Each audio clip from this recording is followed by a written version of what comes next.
Bonjour et bienvenue à Studio Libre en ce mardi 21 novembre. Aujourd'hui, une grande entrevue avec le maire de l'Ange-Gardien, Marc-Louis XVI. Bienvenue à Studio Libre. L'école des Grands Pins vient à peine d'ouvrir en septembre et déjà ça a un impact, même quand on en parlait à l'époque au début du projet, ça avait un impact. Et quelqu'un qui a vu ce projet-là monter des premiers balbutiements, des premières idées, eh bien, c'est Marc-Louis XVI, le maire de l'Ange-Gardien. Bonjour, M. Louis XVI. Bonjour, M. Caron. C'est un projet qui était fort dans l'avancement, je dirais, de la municipalité de l'Ange-Gardien pour développer aussi, quand on veut développer une école, ben ça aide, ça attire le monde. Le monde est attiré, c'est une roue qui tourne. Donc, s'il y a du monde, ben, c'est des potentiels travailleurs. Donc, ça attire des industries. Donc, ça fait grossir une municipalité. À quel point ce projet-là était important pour la municipalité?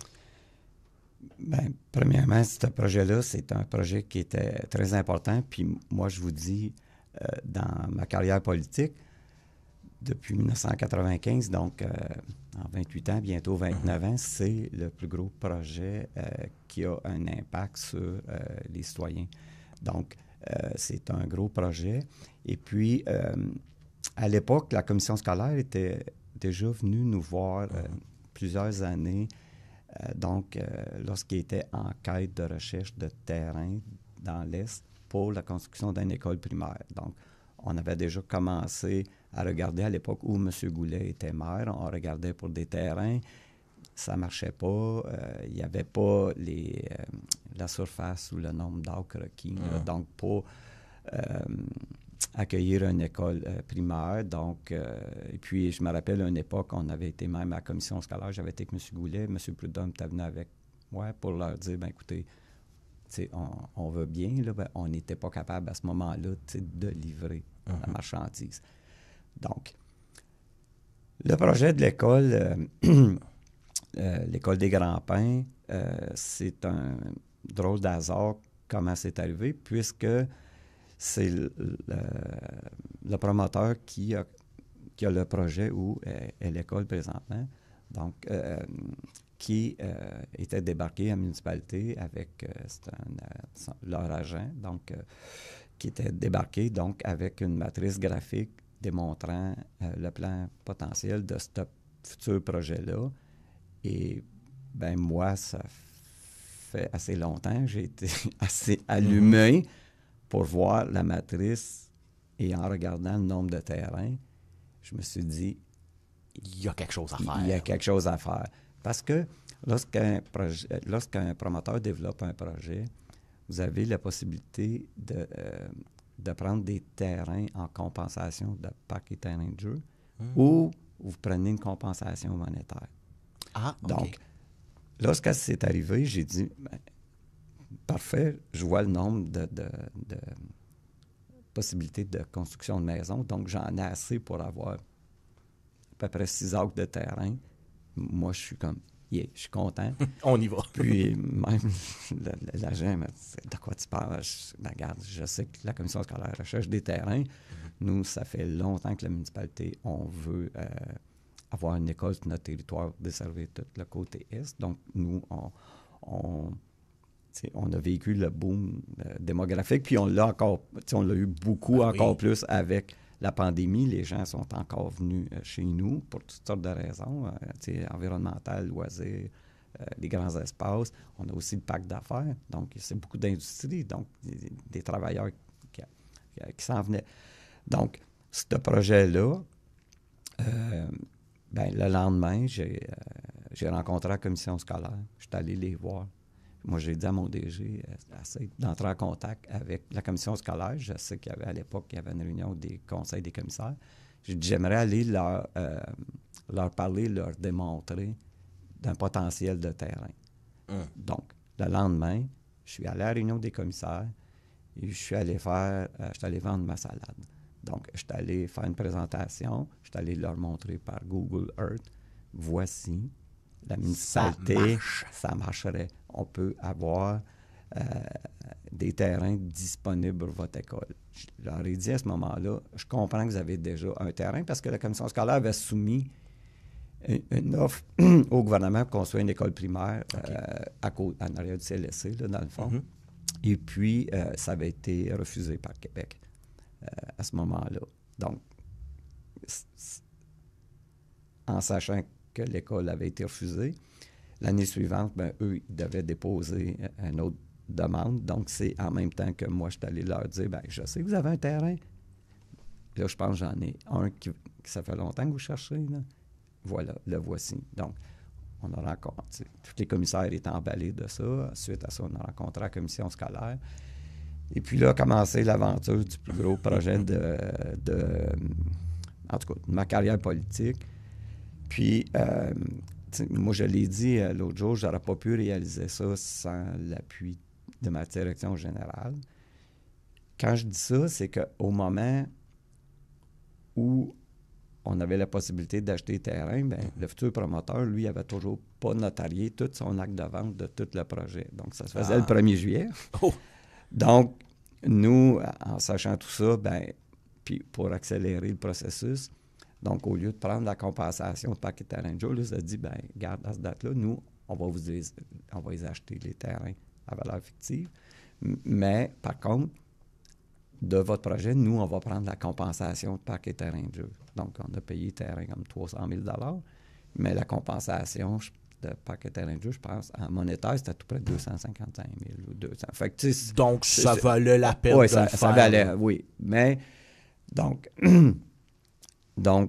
suite à la présentation de ça, on dit, OK, mais là, il y a des livrables. Donc, il faut démontrer que le terrain est apte à recevoir une école. Donc, ça veut dire quoi, ça? Ça veut dire les tests environnementaux pour ne pas trouver qu'il n'y avait pas rien de pas correct où ce qui va construire l'école. Là, on se met dans un délai, là, Sylvain, là, parce que eux, ils doivent déposer leur demande à Québec une deuxième fois pour une construction d'une école, ils ont un délai. Moi, j'ai un délai parce qu'on n'est pas propriétaire encore. C'est les vacances de la construction. J'ai toutes les entreprises. Il faut faire vite, il faut les trouver. Puis les tests environnementaux ils avaient été faits. Les tests d'importance, il n'y a pas beaucoup de compagnies là, qui font ça. Là. Donc, c'est des équipements spéciaux qui viennent forer, qui viennent voir si c'est apte à recevoir. Donc, tu avances dans le temps. Là, il y a eu les puits. Donc, il y a eu plusieurs. Ouais, les fameux puits, on l'a vu. Disons qu'il y a eu une petite crainte. Est-ce qu'il y a eu une petite frousse à un moment donné? Parce que là, Québec a dit « Ouais, disons, on n'aime pas trop ça, les capacités d'eau et compagnie. » Ouais, mais ça prend au moins tant de débit d'eau. Là. C'est normal. Pour avoir ça, tu sais. Puis maintenant, les écoles, puis c'est pas la première école en milieu rural, là, tu sais. Non. Maintenant, tu sais, ils ont des réservoirs aussi qui vont servir pour le lendemain. Puis même, je ne sais pas si vous avez entendu, nous, quand on a fait la tournée l'autre jour, ils ont même, ils captent l'eau de pluie aussi pour la salle de bain, tout ça. Donc, c'est une école assez moderne, là, tout ça. Donc, tout ça pour dire que, quand je répète que sans ma direction générale, ça aurait été difficile. Donc, moi, mon DG est en vacances, c'est ma DGA qui prend la relève aussi. Donc, beaucoup de demandes avec des professionnels. On attend des réponses pour confirmer que oui, tu sais, on continue. Et tu sais, il arrive le grand jour où ça a été la réunion la plus dure de ma vie comme politicien, si tu veux, parce que la commission scolaire exigeait, avec raison, tu sais, des divers tests puis de confirmation que c'est correct. Puis, je me rappelle plus, Sylvain, c'était à quelle firme, mais j'avais pas le coût. J'avais pas le coût final de combien ça pouvait coûter. La réunion était à 7 heures le soir. On a fait les demandes, ils sont venus sur le site, ils ont fait leurs études, pas capables d'avoir des prix. Ma DGA, Maude Saint-Amour, qui a fait un travail exceptionnel en passant, excuse. Là, on n'avait pas de coût. Fait qu'eux, ils ont dit... Puis la demande, eux autres. Puis eux, ils ont dit, ils avaient dit, on ne le sait pas, ça peut coûter 25 000, 50 000, ça peut coûter 100 000, 200 000, 300 000, on ne sait pas. Il faut attendre d'avoir le résultat de l'analyse pour avoir ça. Puis là, les étapes suivantes vont en dépendre. Oui, exact. Fait nous, on avait tout fait, là. C'était un go. Mais la dernière, j'avais pas de coup. Je n'avais pas, Sylvain. Puis là, Faut qu'il faut que je m'en aille le soir avec 2 de mes collègues. Puis j'ai resté à la municipalité, je me souviens, ils sont venus me retrouver. Je pense que j'étais resté jusqu'à 7h moins quart, moins 10 à la municipalité pour voir si on avait... Le fameux email rentre. C'est pas arrivé. Fait que moi, je suis là, puis tout le conseil des commissaires à l'époque, puis c'était tout unanime, là, tu sais, de s'en venir. Fait que là, eux, la réunion commence, puis tout est beau, tout est correct, Marc? Je dis non. Voyons. Ça ravale, là. Je sais pas. Je sais pas comment ça coûte. Si je veux bien, ben c'est sûr que je veux.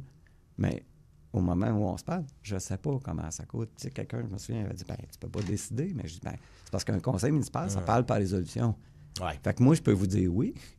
Puis le conseil va dire, ben, Max, c'est assez, là, on a dépensé déjà comme 400 000. On est au-dessus du budget. Là, c'est ça. Puis, où le prix arrive, puis là, tu fais comme, oh, j'avais mis 25, c'en est 100 000. Là, ouais, ben, c'est parce que, tu sais, comme moi, une municipalité, j'ai pas le droit de faire de déficit, là. Ben non. J'ai pas le droit de faire ça. Ma marche va me mettre en tutelle. C'est comme, on peut pas faire ça.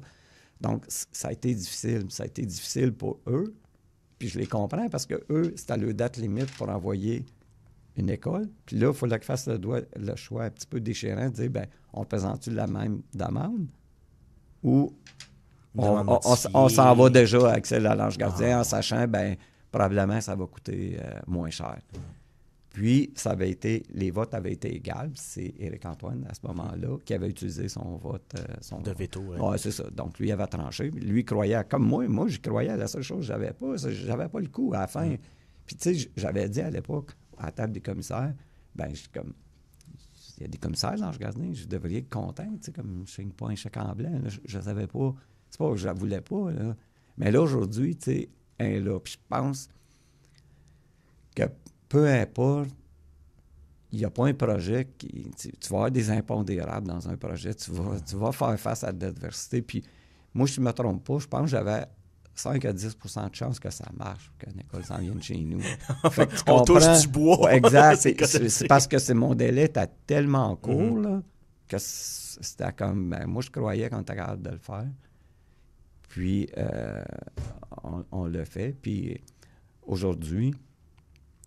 Je regarde ça, puis à un moment donné, j'ai eu la chance un petit peu de la visiter parce qu'elle n'était pas complètement finie. Là. C'était à l'été, lorsque j'avais demandé au ministre Lacombe de venir. J'avais fait part des préoccupations de la route 315, ça m'inquiétait. Puis j'avais été dans son bureau à Mathieu, puis moi, Mathieu, je m'entends super bien. Puis on est allé à la municipalité pour des dossiers, puis il m'a demandé, Marc, y a-t-il des choses qui t'agacent? J'ai dit, oui. La sécurisation de la 315, ça fait longtemps, on l'a demandé au MTQ. Je n'ai pas de réponse. L'école va ouvrir bientôt. Je dois sécuriser. Gros enjeu, là. Gros enjeu.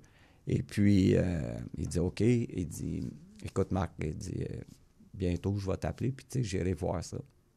Fait que je suis parti du bureau, ça a pris 2 minutes. Mathieu m'a téléphoné. Il dit, non, Marc, non, il me dit, viens à 4h moins quart, je vais aller. C'est comme tu vas venir. Il dit, oui.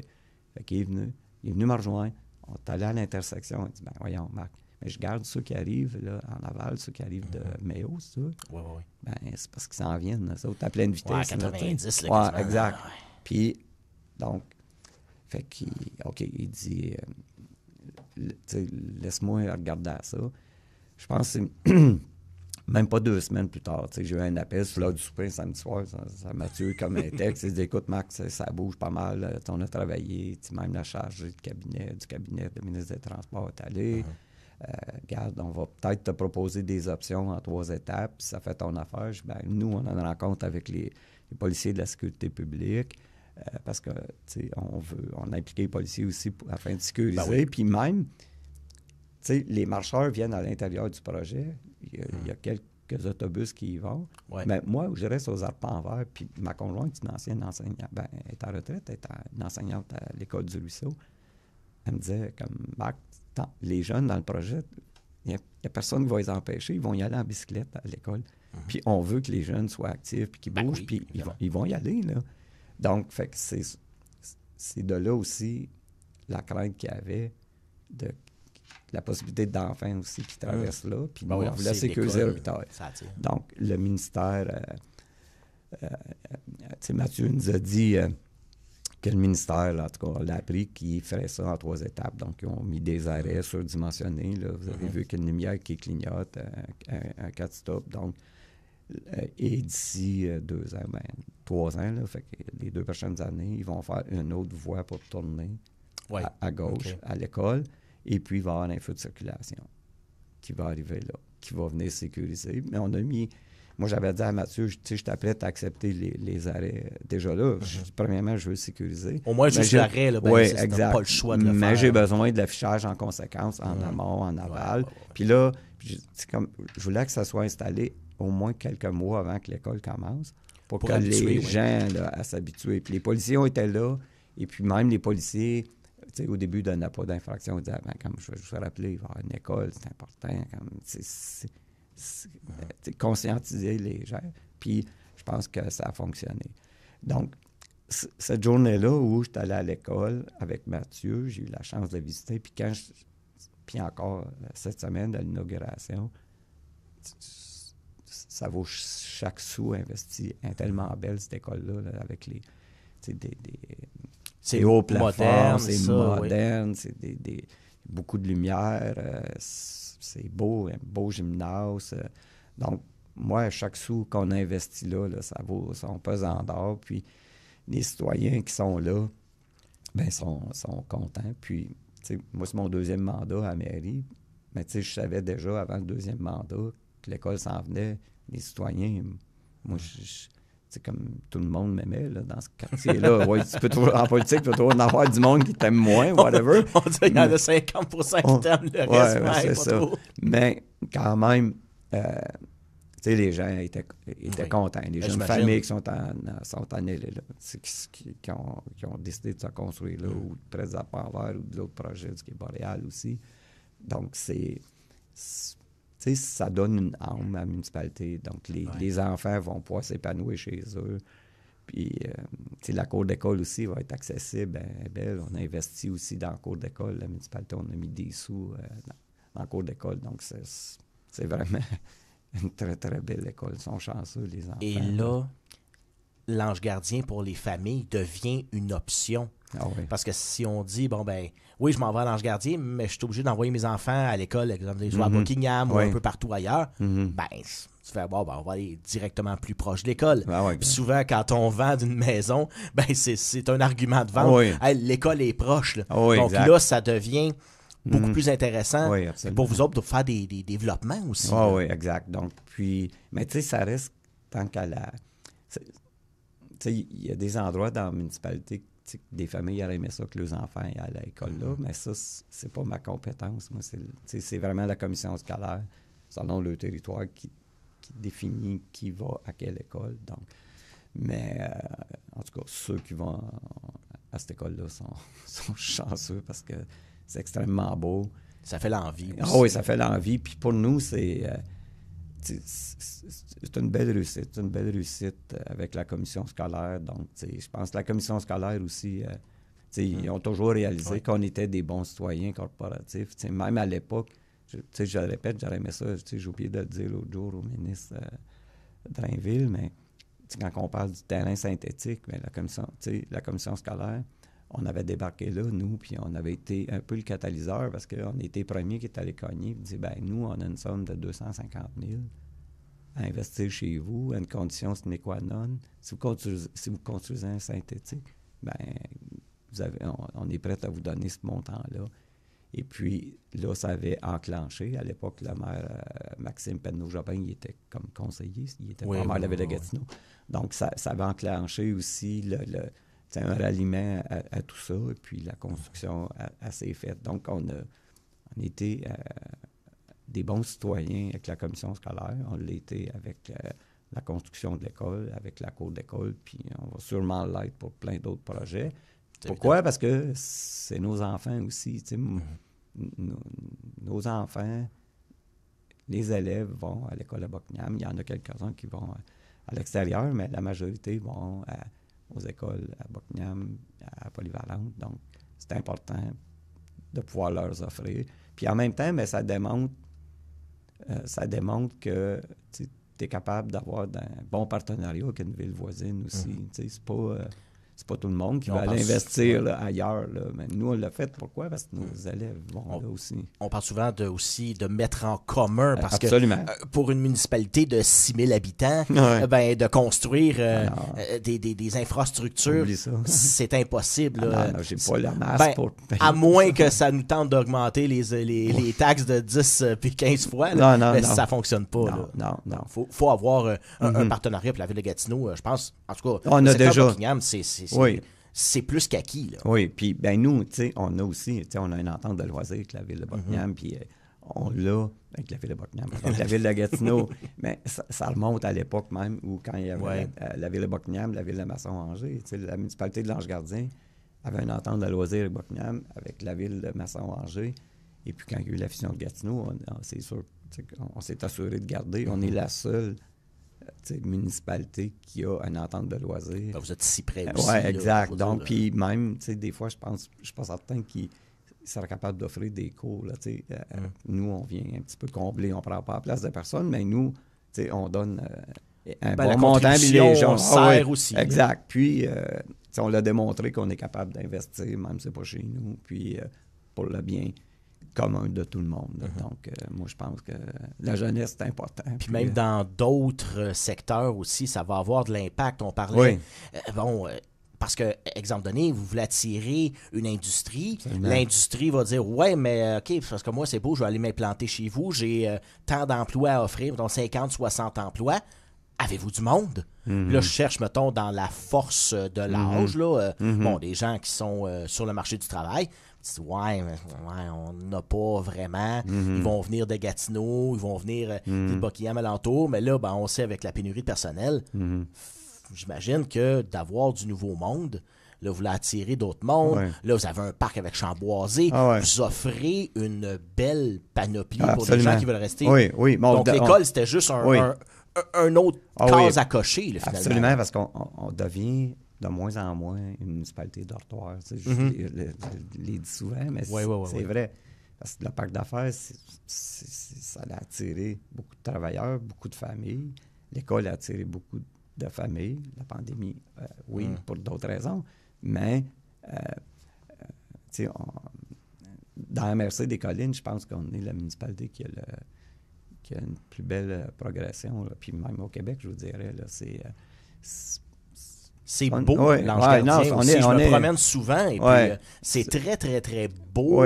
Vous avez quand même une façon de faire les choses qui est plus naturelle parce que si on voit les limites, là, c'est grand, c'est longtemps. Quand on monte sur la 309 avant d'arriver à Notre-Dame-de-la-Salette, là, c'est une trentaine de kilomètres facilement. C'est un grand territoire. Il y a 40% de mon territoire est agricole. Donc, mais le cachet, il est toujours là, on a des pôles d'urbanisation, puis c'est correct parce que je sais que je fais l'envie de d'autres parce que personne n'aime ça, que sa municipalité soit dévitalisée, puis que le monde s'en aille. Puis, évidemment, surtout en région rurale. Exact. Donc, en tout cas, nous, mes collègues à la table du conseil, la direction, on est super contents. Puis, ça démontre... Ça démontre un savoir-faire aussi, je pense, de tous là-dedans. Donc, extrêmement fier. Extrêmement fier. L'autre gros dossier aussi, ce dossier de l'année passée, mais qui va s'en aller vraiment plus loin, c'est Chamboisé, on en a parlé. Grosse acquisition. Puis là, il va y avoir des investissements. Il y a déjà eu commencé, il y a des événements qui se sont passés là, mais ça s'en vient de plus en plus gros. Là. Oui, là, ça s'en vient, puis bientôt, on va être capable de montrer le futur bâtiment d'accueil qu'on veut construire, puis c'est de toute beauté. Ce que je peux dire, c'est que c'est... Ça va être impressionnant. Ça va. Il n'y aura pas d'autres endroits comme ça. Et puis, je peux dire déjà là, présentement, sans que... sans dévoiler le punch. Sans dévoiler le punch, je sais qu'au travers des subventions du PRACIM, je peux avoir jusqu'à 68% du projet. C'est un projet qui est peut-être jusqu'à... Dépendant des coûts, ça peut être jusqu'à 12 millions. Là, mais c'est beaucoup, mais ça serait un bâtiment qui serait carbone neutre. Là, donc, qui aurait aussi une résilience climatique, qu'on dit, là, qui est capable de donc, et puis, nous sommes en démarche aussi avec la Fédération canadienne des municipalités des fonds verts, parce que ça va être un bâtiment... ça rentre un peu dans le but de Chamboisé, exact. parce qu'on s'entend que Chamboisé, c'est des sentiers, c'est la nature, puis je pense que vous voulez garder ce cachet-là, parce que c'est unique là, dans la région. Absolument, absolument. Et puis, ce nouveau bâtiment-là, justement, quand on dit d'accueil, c'est... avant de continuer plus loin, mais il faut être capable d'accueillir le monde, là. Donc, il faut être capable de pouvoir les accueillir. Donc, on sait déjà qu'il y a des... il y a 10 km de sentiers, prendre des marches, il y a le sentier des arts, il y a le sentier des aînés, tu peux aller jouer au disc frisbee, on a une entente avec la corporation de plein air, le centre nautique, et puis on veut construire une scène extérieure aussi, pour offrir des spectacles en lien avec tout ça. Mais, en tout cas, là, on est emballé. On travaille avec la firme d'architectes encore. On a encore des rencontres demain là-dessus. Donc, ça évolue. Mais on va bientôt pouvoir montrer à la population, voici le bâtiment qu'on propose aux citoyens. Donc, puis, à la fin, moi, j'aimerais qu'il en reste plus beaucoup là, à faire. À faire, au niveau même monétaire, là, que comme 90 ou 95 va être fait, va être financé. Là. Donc, en tout cas, l'objectif est... Je mets à barre haute, là, mais quand même. On avait quand même payé 1 million à l'époque en 2011, et puis... on donnait 100 000 par année à même le budget, ça n'affectait rien. Là. Donc, fait que c'est ça. Mais ça va être l'endroit à aller dans quelques années. Les gens vont aller là le jeudi, le vendredi soir ou whatever. On va pouvoir s'asseoir, aller prendre un bon petit verre, un bon repas sur la terrasse, puis avec la vue sur la rivière. On se le souhaite. Merci beaucoup, Marc-Louis XVI. C'est tout le temps qu'on avait aujourd'hui pour se parler, mais on va se reparler. Oui, absolument. Ça va me faire plaisir.